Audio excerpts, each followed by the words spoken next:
Hey, welcome to the Relevant Development Podcast. I am your host, Juan. This episode is the wrap-up episode. We are going to wrap up this season 2 with the best of 2023. And from out of all my guests, the best episode was with our guest, Gregory Ochner. So Gregory, if you're watching this, thank you so much for being a guest on the podcast. Congratulations in being the most listened to podcast episode from the Relevant Development Podcast. So I got the best of Gregory's interview with the best and the most engagement that I've gotten from season 2 in 2023 from Dr. Sonia Toledo, Jason Downing, Phil Januszewski, and Jeremiah Sullivan. What we did was we got the best of their interviews of that podcast episode and we put it into this episode. And then if you stay to the very end, I have a special gift and announcement for you, the listeners. So get the best value out of our best of 2023 in this wrap-up episode. You ready? Let's get into it. You know, my mission is to make work suck less. I call it taking the irk out of work. And what I realize as a performer is that when you step on stage, there's an unspoken agreement and then there's a literal agreement. And so the literal agreement, you know, you can find it on the back of a concert ticket. If you actually get like a real concert ticket, not the kind you have on your iPhone, but right. A real concert ticket. On the front, it says who's playing, where you're sitting, what venue it's at, what time it starts.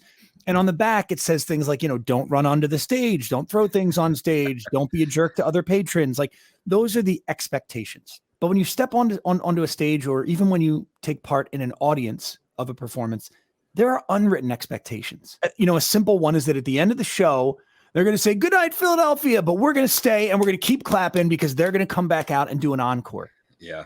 You're not going to find that written down anywhere, but that's an agreement that we have between us and the audience, or the audience and the performers. And those exist in pro sports. Those exist everywhere. They even exist in business, but it seems like they've been forgotten. Those unspoken agreements. And sometimes they haven't even been honored. And that's how they've gotten forgotten, is that we say, well, I guess that's not important anymore because they're not doing it or we're not doing it. So what I help organizations do is revive those agreements, make them formal in an informal sense. So let's talk about them. I'm not saying that you have to write them down into a contract, although I definitely ask my clients if they're willing to do that, but at least talk about those unspoken agreements. And so the performance agreement is a vehicle to get a company from wherever it is today to a much more desirable end state. I call it a tip jar culture. That's the type of culture you find in piano bars. I mean, that's the type that I discovered when I started working there, because even though we're on stage as a piano bar performer, the performance requires everybody. A great night at a piano bar means that the piano players are performing, the audience is performing, the bartenders and the servers are performing, the bouncers and the hostesses are performing, even the managers. We all have a role to play in that night going exceptionally well. And it's not one person, it's all of us that dictate that experience. And the same thing happens at work. It's not the manager's job to make a day go well. It's not the employee's job to make a day go well. It's not the customer's job to make a day go well. It's an ensemble performance. It's almost like a choir. The best choirs blend. You don't hear one voice standing out from the rest unless it's a solo. Okay, of course. Right. But a choir blends. A great organization learns how to blend. And so the performance agreement is the vehicle to get that organization from wherever it is today into that tip jar culture. And there are 3 components to a performance agreement. The first component is participation. The second component is appreciation. And the third component is collaboration. And when organizations get those 3 elements in place, when they formalize the agreements that go along with each of those elements, I call them movements, with each of those movements, then they arrive at the transformation, which is that tip jar culture. I really understand that a lot of my growth now is because I'm working the emotional intelligence. I'm applying it. But let me tell you, there were many years where I didn't have a clue. I was lost, and lost in the sake of relationships, lost in feeling worthy, capable. Going to school, of course, allowed me to learn the books, emotional intelligence, right? I'm a total geek when it comes down to development, right? And self-development for me was all about my kids. if there was anything that I could do, is if I do it for me, I'm doing it for them. Right. In order to shift the chaos that I had in my life, I think from my own experience, a complete assessment of how you love yourself. Detail too, like really looking at like your day-to-day, like just assess. Is like when you do things that dishonor you, just take note of it. That doesn't mean that you're going to like, no, I'm not going to do that. But I'm smoking with my friends because that's what we do when we're together. But I'm not a smoker. I'm doing it for them. I'm dishonoring myself. I'm eating things that I know are not good for me. That's a dishonor to yourself. So do the assessment as detailed as possible for a lifetime. We have a tendency of self-sabotage, self-loathing, we don't like ourselves. We're not good enough. We're not this. It comes deep from childhood. It comes deep, but only with the awareness of it do we understand that we could shift the habit, the bad habit of it. Right. So I would like that for everybody, is like, let's just put some attention on ourselves and learn how to self-love ourselves. Like, what does it look like? What does it feel like? So even when sometimes you are in relationships where are not really working for you, and you stay with it. Yeah. You stay with this relationship, and it's not to say that it's the person, it's the way you're relating with each other that's not working. So like, let me work on how I could communicate. The way you just spoke to me, it doesn't work for me.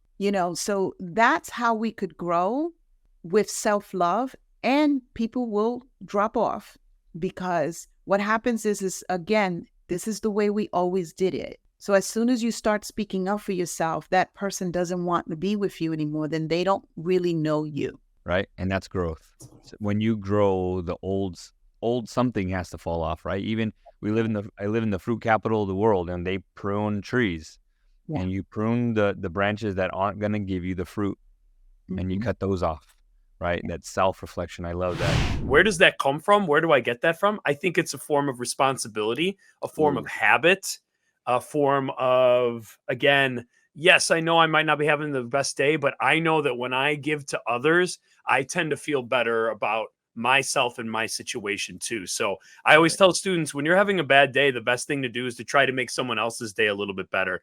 And that's going to make your day better. So I think I can do that. And sometimes we overthink it when we see online and media, like you've got to buy someone a car to make a difference in their life. That, that's not it. Maybe it's just simply smiling and giving them a few seconds of time to talk. And that's time and attention is a huge commodity. And when you give that to someone wholeheartedly, it means a lot to people, especially now with how distracted we are. So I think I do that and pour into those people. And when I give that time and attention currency, I think it fills me back up too. What does it mean to support the supervisor and in turn the staff, right? Because I'm just starting from the person that's going to set the tone for the environment, for the culture. When they don't have a grounding on themselves, it's very difficult to train staff. Right. I went ahead of myself. Let's not even talk about training staff. Let's talk about just managing staff, developing staff, helping staff just create classroom culture, right? So the turnkey from a supervisor to, even if they do trainings, how do they then take that training and turnkey it, transfer it to practice? How do they take the knowledge of training and transfer it to practice? If the supervisor doesn't know how to do that or doesn't see the value of doing that, we're struggling. Right. The program would struggle, and mostly culture-wise, I really feel is about creating a culture where parents are welcome, where children are seen for their individuality, you know what I'm saying? Like, the culture is all part of who the leader is. So that's why I want to aim for the supervisors, but we have a lot to learn. Yeah. We still got to figure it out. It makes sense to start there because, I don't know why this analogy came up, but it's almost like somebody watching a video on travel, right? and you talked about the Dominican Republic. I've been there a couple times, and it's like if somebody was to watch a video and say, oh, when you travel, make sure you do these 3 things, right? Because I saw this video. But I'd rather take the person's word for it that's actually gone there and traveled and said, hey, when you land, this is going to happen at the airport. Make sure because they have an insight that the person that just watched the video on doesn't know about. They know, like, it's almost like, I mean, just to compare it, that's probably more relatable to a lot of people. It's the difference between book smart and street smarts, right? It's like I can read a book about going to Brooklyn. However, you're going to know and give me a lot better advice traveling to Brooklyn and say, look, Juan, these are the places to eat. Don't eat these places. Don't travel at this time, or it's easier to take this, this road of transportation than it is this, like, because you're currently and have gone through it. So when we tell trainers or we try to tell staff, hey, do this, how am I supposed to give that information or teach that if I don't even know what that's like to go through that stuff? Yes. Right. So it's one thing to read and teach as opposed to read, learn, apply, learn again, make adjustments, get the real life, and then go and teach. I mean, yes. Or learn with our kids. Right. And go through it together. Right. There's a saying, in order to grow with in something, you need to go through something. Yes. So yeah, me and my kids, or my wife and I will learn that much better and grow a better connection if we were to learn together and go through it together. Absolutely. How do you ascend as a leader to your absolute best? Well, there's 3 parts to reaching your personal greatness. Okay. I like to look at it like a triangle. On the right side of the triangle is your performance, your ability to handle bad days. It's high performance, your mindset, your resilience, and so on and so forth. Then on the left side, you have your leadership, your ability to influence others. And on the base of the triangle, you have your skills and your character, your ability to get the job done, to do whatever task it is that's given to you.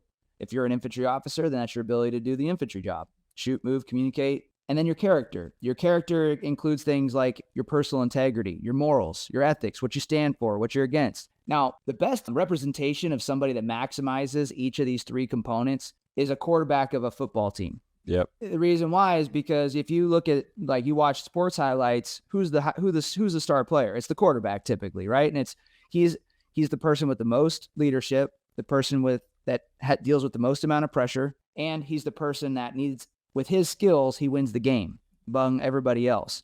Now, you'll see these highlight players, these highlight quarterbacks reach the apex. They've mastered leadership, they mastered their skills, they've mastered their high performance. But the ones that haven't mastered their character, they get to the apex of the triangle, the very top of their personal greatness, and something happens in their life that causes them to fall. They get into domestic violence issue, they drink and drive, they do something that's not in alignment with their integrity, and so they fall back. Now, I believe that one of the best forms of leadership is character-based leadership. That's what improved me. But when you as a person lock in your character with integrity being the backbone of it, what ends up happening is you develop superior confidence. And if you've ever felt somebody walk into a room, you're like, man, this guy has something. You're probably feeling the promises that they've kept to themselves across time. And you're like, I want some of that. I want to follow that guy. So integrity is everything. It's what changed my life. The moment I started locking that in, I learned it from mentors. And the moment I started keeping the promises I was making to myself, the moment I started listening to myself, is when everything goes up. And so to your point about taking days off and being a person of character, to keep myself in motion, momentum works 2 ways. It works positively. And if you take your foot off the gas, it works negatively, right? The chains of habit are too light to be felt until they're too heavy to be broken. So if I take a day off from the gym, it's easy to take the second day. It's easy to take the third day. It's easy to take the 4th day. So habits work positively and negatively. That's the first thing I like to remember. But not only that, why would I want to take a day off from the things that make me feel my best? Right. Why would I want to take a day off from the thing, eating the food that makes me feel good? So this mentality, this mindset is what will help people stay the course. And then in turn, they will develop more confidence. And then when they go to work, people will be more attracted to follow them. And it all comes down to listening to themselves, because everybody knows when you take that first day off that maybe you shouldn't have taken it off. Maybe you should have went for a walk or went for a swim or done an active rest or something like that. So staying in alignment with yourself and staying within integrity yourself is the way to build your character. Like, it's great to have goals, but let's apply the so that I can methodology to that. Yep. I think that there are a lot of narcissists who want these positions of power. It's not so that they can help others. It's so they can elevate themselves and feel, fill a hole in them that is missing. And I think both in corporate, in government, that's why we have some of the dysfunction that we have, is because there are people there who think it's all about them, but it's not. You know, the type of servant leaders we need are the ones who understand that service is spelled SERVICE, not SERVE space US. It's not serve us, Right. it's service. Right. And so if you want to be a leader, understand that you're subjugating what's best for you in service of what's best for us. And I don't see that happening in politics. It's a special little unicorn to be able to point that out in the world of business right now. And that's disappointing. And so the work that I do not only serves to help organizations become better today than they were yesterday, but develop a culture, develop a cadre of leaders, both now and in the future, who view their work as serving the organization, not being served by the organization.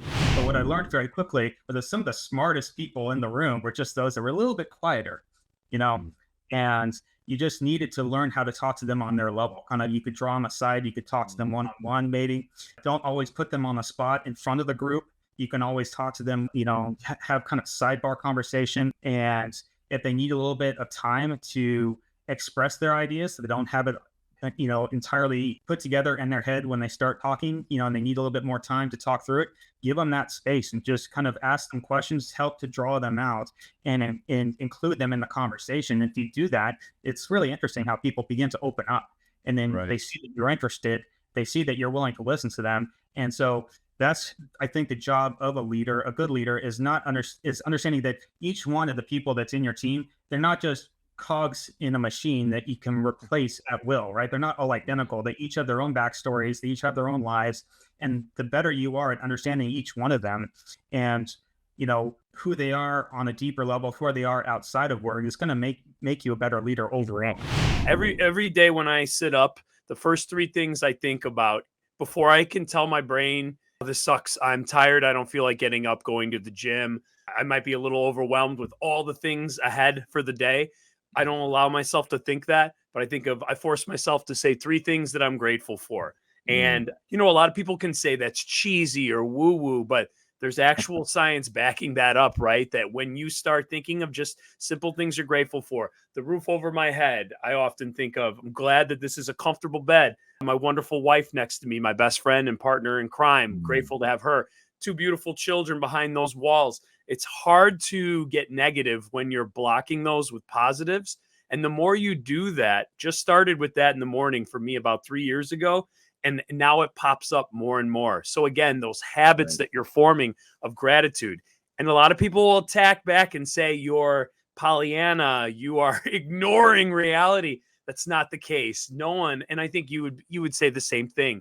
Just because I tell and suggest that we want to be positive, I'm not saying to ignore everything bad. We're just saying, how can we make a positive spin on an uncomfortable situation? How can we be realistic and then control what's in our control? And I think the more intentional we are about that, 3 steps of gratitude, whatever you want to start doing. Some people like to write out and journal, not personally my thing. Some people like to do meditation. I do a little bit of breathing, but some people do like gratitude meditation. Man, you could go and chat GPT and probably say, give me 10 habits that make me more positive. And there's got to be one on there that you can do and fit in your day. So honestly, no more excuses, everybody. There's plenty we can do. For sure. But I love that. Love that. The first part of leadership is leading yourself, right? So you are going to need to embody everything that you want your subordinates to do. So one of the things you probably, if you're a good leader, what you want them to do is be able to balance work-life, right? And be able to understand that their health matters and that you want them to take a little bit of time for themselves. If they're feeling down, if they're feeling sick, you want them to be able to attend to that so that then they can come back and be a better version of themselves when they're at work. And if you want your subordinates to do that, then maybe you need to take the time to also set the appropriate boundaries, set some work-life habits that are conducive to your own well-being first. You need to model that in yourself if you want your subordinates to be able to do that for themselves, and to be able to have that self-awareness to say, okay, I'm not feeling 100% today. I could push through it, yes, but also if I'm reaching burnout, then there's a real need for me to be able to maybe take a step back and be able to focus on my own health and well-being too. And in the long run, that's going to be better for the team. It's going to be better for the organization. So I say that'd be my first answer. The second is that, in the military, we're always talking about how the unit that you're training and that you're leading should be able to operate without you, because that's a very real possibility when you're in a wartime scenario. Is one bullet and you're gone, right? Yeah. And if the entire unit falls apart just because you're not there, well, that's on you, because you didn't lead them appropriately. You didn't train up somebody who could take your spot at a moment's notice. So it's the same idea. You, as a leader, your team should be able to lead without you hovering over the top of them the entire time.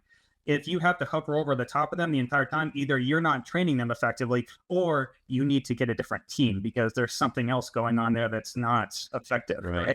I think the number one thing that has allowed me to continuously be successful and not burn out and be happy and flourishing is a good, solid, strict schedule in our lives. A lot of people think it's unsexy. A lot of people think it sounds too easy. It has to be more complex. But to me, I can tell you in 4 weeks on a school day, you give me a time of day, I can tell you what I'll be doing. And I want to go further into that, though. The reason I think a schedule is important isn't just because you can get more stuff done, but that you have to build in the things that fill you up. So I like to call them your ers, right? You're a teacher, a father, a workouter, a music listener, a baker, right? Whatever your ers are, some of them you love and they fill you up. And some of them there are responsibilities, that maybe you just have to do. And that's okay too. That's reality and part of life. But when you start looking at your ers that build you up and fill you up, you've got to intentionally find little time every day to fill those roles, because if they're filling you up, you should build that into your day. So for me, obviously family and being a husband is important to me. So breakfast with my kids, dinner with my children is important. Bedtime routines. You've got high schoolers, so bedtime routines probably a little different for you now. They're like, hey, go shower, you're dirty, and go to bed. But I've got younger ones, 11 and 8, though my 11-year-old doesn't need me anymore.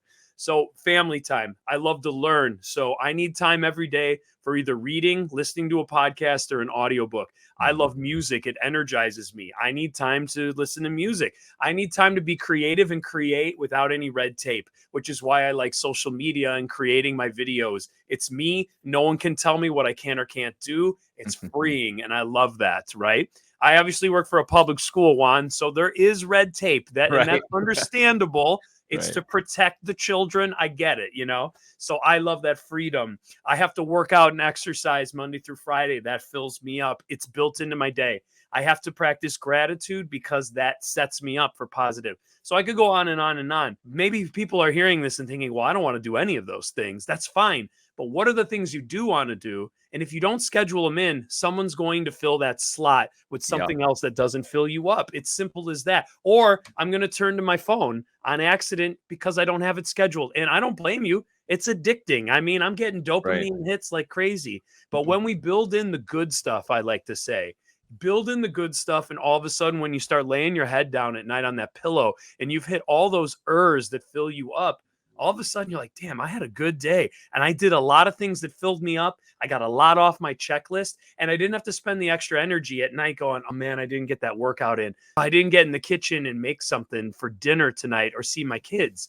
Right. But if we build that in, we're more likely to feel a heck of a lot more energized and feel like we're in control of our life. And then when the unknowns come our way, which they always do, curveballs come every day, we're way more resilient because we have the energy and the patience to stop, look at the situation, and as you said earlier, control the controllables. Yeah. But if we're putting out fires constantly, it's hard to do that and not just react and, as someone else is running our life. Well, folks misunderstand. There's something I think that folks misunderstand about culture. It doesn't belong to a company. It's kind of rented. So a company rents its culture from the employees, from the people. And every time those people change, the culture changes. So this idea of, well, this is our company's culture. No, your company doesn't have a culture. Your company is nothing more than a piece of paper the government gave you that says, congratulations, you're a company. Right. That's it. The company is the people. The culture is the people.